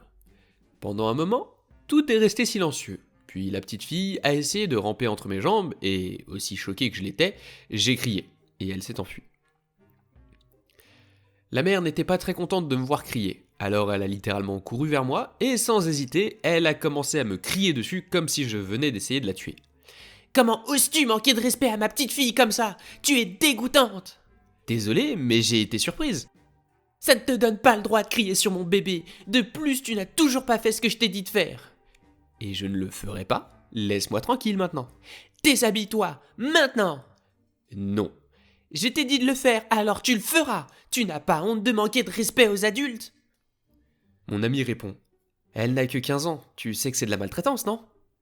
Elle a l'air d'avoir plus de 15 ans, alors elle n'a peut-être pas de problème à se déshabiller toute seule. D'accord. Nous n'avons pas attendu et nous avons rangé nos affaires. La reine du monde nous a dit quelque chose, mais nous n'avons pas écouté et nous nous sommes dépêchés de mettre nos affaires dans notre sac et de partir. Nous l'avons fait en 5 minutes et avons couru aussi vite qu'on peut courir pieds nus dans le sable. Nous étions sur le point de quitter la plage en montant la dune. Comme il faisait chaud et que marcher dans le sable est difficile, nous avons fait une petite pause et nous nous sommes assis à l'ombre. Au bout d'1 minute, nous avons gravi la dune. Soudain, la reine du monde s'est dressée devant nous. J'en pouvais plus. À part savoir comment elle était arrivée si vite, je voulais juste savoir ce qu'elle voulait cette fois-ci. En fait, je ne m'attendais pas à des excuses, mais elle s'est excusée. Comme ceci. Je suis désolé pour mon comportement de tout à l'heure. Ce n'était pas correct d'être si impoli et de te crier dessus. Oh, c'est pas grave. Je voulais juste qu'elle s'en aille. Mais tu aurais dû montrer ton minou à mon bébé. Je ne comprends pas que quelqu'un puisse être si sensible à ce sujet. Je n'ai rien dit et je me suis dirigé vers la voiture de mon amie. Elle ne m'a pas laissé passer et a recommencé à crier. Tu es vraiment une petite traînée. À cause de gens comme toi, je ne peux pas élever mon enfant correctement et elle ne peut pas apprendre de nouvelles choses. Maintenant, déshabille-toi, mon enfant a le droit de voir ton minou. Furieuse, je l'ai poussée sur le côté et elle a failli tomber en trébuchant. Elle a encore crié. Je crois qu'elle a aussi pleuré et nous avons mis nos affaires dans la voiture de mon ami, puis nous sommes montés et elle a roulé très vite. Pendant que je me calmais de ma colère, on s'est garé chez McDo et en mangeant quelque chose, on s'est regardé dans les yeux et on s'est mis à rire. C'était vraiment n'importe quoi, mais nous avons ri parce que de telles bêtises nous étaient arrivées. Quel dommage, je suppose que c'est à cause de moi que les gens ne peuvent pas élever leurs enfants. Je trouve ça tellement hilarant aujourd'hui. C'est quand même vraiment dégoûtant ce qu'elle attendait de moi, et j'avais 15 ans à l'époque. Pensez-y, c'est vraiment répugnant. Mais maintenant, nous pouvons en rire, et c'est normal. J'aurais aimé appeler la police à l'époque, mais j'étais encore jeune, naïve, mal informée et timide, alors bon. J'ai appris de cette expérience et je suis plus mature maintenant. C'est quand même vraiment dégoûtant, dérangeant et juste... Non. Pourquoi est-ce que de telles choses malsaines m'arrivent toujours ? La logique des parents rois du monde m'impressionnera toujours. Je ne sais pas vous, mais il me semble que les gens qui essaient de se montrer tout nus à des enfants les met en prison. Enfin, il me semble, hein, après c'est peut-être moi qui suis déconnecté de la réalité. Et puis si tu veux voir ce genre de choses, il y a quelque chose appelé Internet, et tu as sans doute plein d'images de ça dessus. Après, normalement, il me semble que c'est pour les plus de 18 ans, donc je suis pas sûr que ce soit du contenu pour un enfant de 4 ans.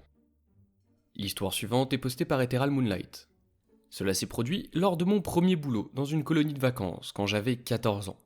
Il y avait 2 enfants de 5 à 12 ans, mais on m'a demandé de travailler avec les plus jeunes. À cause de cela, j'ai rencontré beaucoup de parents rois du monde. Mais celui-ci était de loin le pire.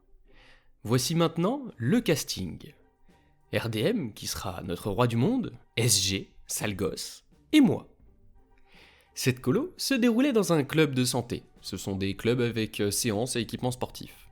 Et tous les jours, les enfants allaient à la piscine. Certains parents payaient plus cher pour que leurs enfants suivent des cours de natation spéciaux. Comme certains de ces enfants étaient assez jeunes, nous devions les accompagner dans les vestiaires. Comme je donnais cette leçon, j'ai emmené sale gosse avec moi dans le vestiaire des filles. Il y avait quelques cabines vides dans lesquelles nous pouvions nous changer. Alors, je lui ai dit d'aller se changer dans l'une d'entre elles. Pour la petite histoire, ces cabines n'étaient pas fermées à clé et n'avaient que des rideaux de douche. J'emmène donc toutes mes affaires dans une cabine et je commence à me changer, quand je vois sale gosse qui essaie d'ouvrir le rideau. Je le ferme immédiatement parce que je n'allais pas laisser cet enfant de 5 ans me voir nu. Mais ensuite, la petite crotte essaie d'ouvrir le rideau de l'autre côté. Je n'étais pas d'accord. J'ai repoussé sa main et je suis retourné me changer. Mais sale gosse refuse d'abandonner.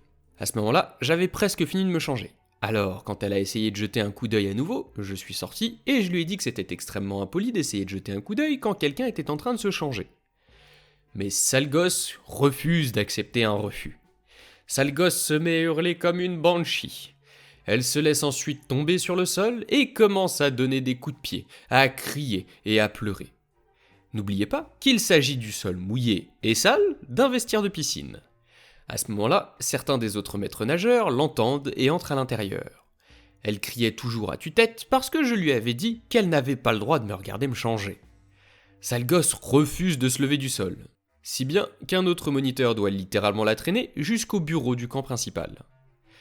À ce stade, cela fait environ 5 minutes et sale gosse n'a pas cessé sa crise de colère, qui ne fait qu'empirer, alors nous décidons d'appeler Roi du Monde. Sale gosse n'est pas exactement celle qui se comporte le mieux, alors il a souvent été appelé au club pour discuter de son comportement. N'oubliez pas que notre colo est situé à l'intérieur d'un club de santé populaire et que sale gosse dérangeait beaucoup d'autres adultes. Lorsque Roi du Monde arrive enfin, sale gosse s'est légèrement calmée, mais elle est toujours en train de brailler. Je m'approche immédiatement de lui pour essayer de désamorcer la situation. « Excusez-moi monsieur, êtes-vous Pourquoi sale gosse pleure-t-elle? Qu'est-ce que tu lui as fait? Monsieur, je préparais sale gosse pour ses cours de natation quand je l'ai surprise en train d'essayer d'ouvrir par 3 fois le rideau de ma cabine. J'ai essayé de lui expliquer que ce comportement était inapproprié et qu'elle ne pouvait pas ouvrir le rideau de la cabine de quelqu'un d'autre, mais elle s'est énervée. Elle ne fait que jouer, sale gosse est encore très petite et tu la maltraites en la traitant de cette façon. Je comprends que sale gosse n'est encore qu'une enfant, mais je me suis senti très mal à l'aise dans cette situation, et je n'ai pas eu d'autre choix que de lui apprendre que ce comportement est inapproprié. Elle joue juste avec toi, elle est curieuse des autres corps. Si tu la laissais regarder, elle ne serait pas si bouleversée. C'est de ta faute, ce n'est pas grave, vous êtes toutes les deux des filles. Monsieur, même si nous sommes toutes les deux des filles, j'ai le droit à une vie privée, et je ne laisserai pas sale gosse me voir nu. À ce moment-là, Roi du Monde devient complètement fou, et commence à me balancer des insultes sexistes, racistes et homophobes. Je suis une femme, de couleur, qui ressemble à une lesbienne stéréotypée. Comme cela attire beaucoup d'attention, mon patron s'approche et demande poliment à sale gosse et Roi du Monde de partir. Mais il refuse. Quand nous avons menacé d'appeler les flics, Roi du Monde et sale gosse finissent par partir pour la journée. C'est quoi le problème de ses parents? En général, tu veux pas qu'un adulte se montre nu à ton enfant. Et là, c'est littéralement ce que ses parents demandent. L'histoire suivante est postée par Johnson. C'est arrivé il y a quelques mois, et c'est devenu plus long que je ne le pensais quand je l'ai tapé sur mon clavier. J'ai donc payé un supplément pour un siège avec plus d'espace pour les jambes, ce qui m'a également permis de bénéficier d'un embarquement prioritaire gratuit. D'habitude, je n'aime pas ça, mais quand t'as une valise de cabine, embarquer tôt pour ne pas avoir à la garder sous le siège vaut la peine d'attendre dans l'avion. Après avoir été l'une des premières personnes à monter à bord, l'avion est maintenant presque entièrement rempli. Le fils de reine du monde a environ 12 ans. Je les vois parler à un membre d'équipage pendant un moment, mais je suis en train d'écouter de la musique quand je sens qu'on me tape sur l'épaule et j'enlève mes écouteurs. Je vole avec ma mère et je me demandais si vous pouviez échanger votre place avec la sienne pour qu'on puisse s'asseoir ensemble.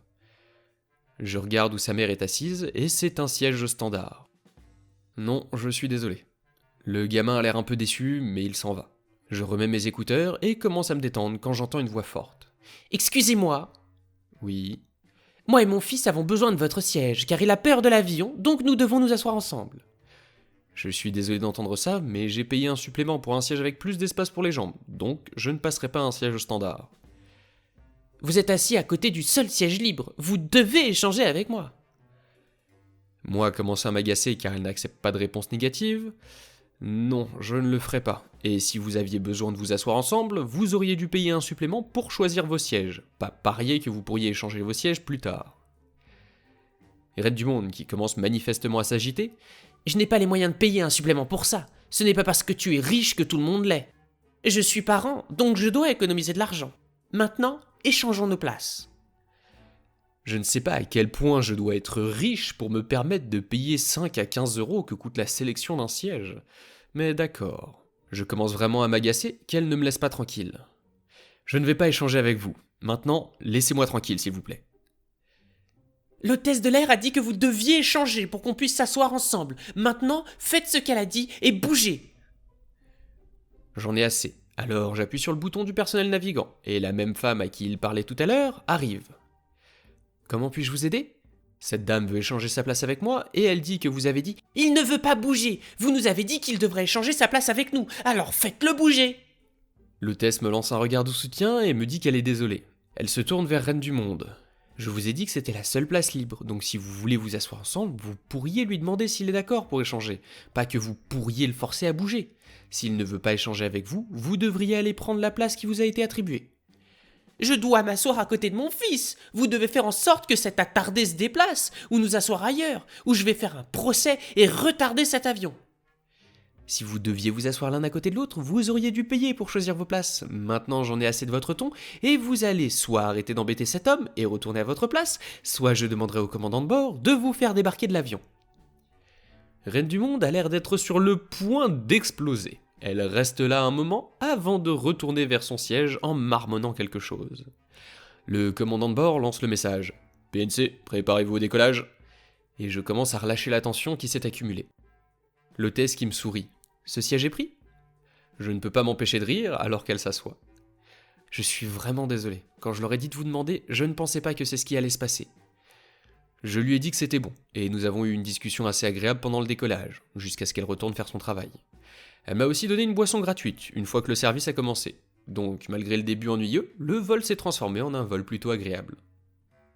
Je peux payer 2 billets d'avion, mais payer 10 € en plus pour pouvoir sélectionner mes sièges, c'est beaucoup trop cher. Je vais devoir dormir dehors, oh mon Dieu. N'empêche, elle a sorti la meilleure excuse, quoi. Attends, elle est parente. Faut qu'elle économise de l'argent. Tu devrais lui offrir ton siège. Mais avec cette excuse, elle aurait pas pu aller voir la compagnie et leur demander d'offrir des places? Parce qu'après tout, elle est parente, non? L'histoire suivante est postée par QueenSnow725. C'est arrivé à un de mes collègues de travail. Je ne suis jamais à la caisse, mais j'ai eu la chance de nettoyer quelque chose à proximité lorsque cela s'est produit, et j'ai pu être témoin de cette scène. Mon collègue était à sa caisse lorsque Reine du Monde et sa jeune fille adolescente sont arrivés avec leurs achats. Il les a salués et a commencé à scanner leurs articles. Tout était normal. Puis, il a pris un soutien-gorge pour le scanner et enlever l'étiquette rigide. Qu'est-ce que tu crois faire? Je suis désolé. Pourquoi tu caresses le soutien-gorge de ma fille? Oh, j'ai besoin de le scanner, c'est tout. Demande à quelqu'un d'autre de le faire. Je comprends pas le problème, madame. À ce moment-là, la fille était toute rouge et donnait des coups de coude à sa mère, lui demandant de laisser tomber. Mais non, Reine du Monde ne criait pas, mais elle était définitivement bruyante. Elle a commencé à traiter mon collègue de pervers et d'indécent, disant qu'un gentleman ne devrait jamais toucher les sous-vêtements d'une jeune femme. Collègue essayait d'expliquer qu'il ne faisait que son travail. Une autre caissière a appelé la directrice qui s'est précipitée. Elle est arrivée et a demandé à Reine du Monde d'expliquer la situation. Ce pervers est en train de caresser le nouveau soutien-gorge de ma fille. Il aurait dû au moins appeler une femme pour qu'elle vienne s'en occuper. Ce n'est pas ce qu'on lui a appris quand vous l'avez embauché. Nous ne formons pas nos employés à faire une telle chose, nous leur apprenons à respecter chaque article et chaque client. Il était en train de caresser le nouveau soutien-gorge de ma fille. Il est dégoûtant. Madame, collègue travaille ici depuis 2 ans. Il scanne les soutiens-gorge tout le temps. Croyez-moi, ce n'est pas sexuel pour lui. Reine du Monde a hurlé sur mon collègue et ma directrice pour être des pervers dégoûtants et a dit qu'elle appellerait la police contre nous pour avoir toléré la pédophilie. Elle a attrapé sa fille, embarrassée, et est sortie en trombe du magasin. Nous avons tous bien rigolé. Les autres clients ont secoué la tête et roulé des yeux. Collègue n'a pas eu de problème. Il a trouvé ça ridicule et drôle. Il a raconté l'histoire toute la journée. Non, en fait, elle était en train d'essayer d'avoir un truc gratuit. Là, elle était en train d'essayer de créer un problème pour que, comme geste commercial, comme excuse, on lui offre quelque chose. Tu vois, qu'on lui offre ce soutien-gorge souillé par les mains d'un homme. C'est chaud quand même. C'est sa fille qui a honte pour sa mère. Si la vidéo vous a plu, pensez à laisser un like et à la partager, sans oublier de vous abonner si c'est pas déjà fait, et d'activer la cloche pour pas rater les prochaines. N'hésitez pas à laisser des commentaires, je les lis tous, et ça me motive à continuer. Plateforme de soutien en description, si certains veulent me soutenir financièrement. C'était le compteur, on se retrouve bientôt pour de nouvelles histoires.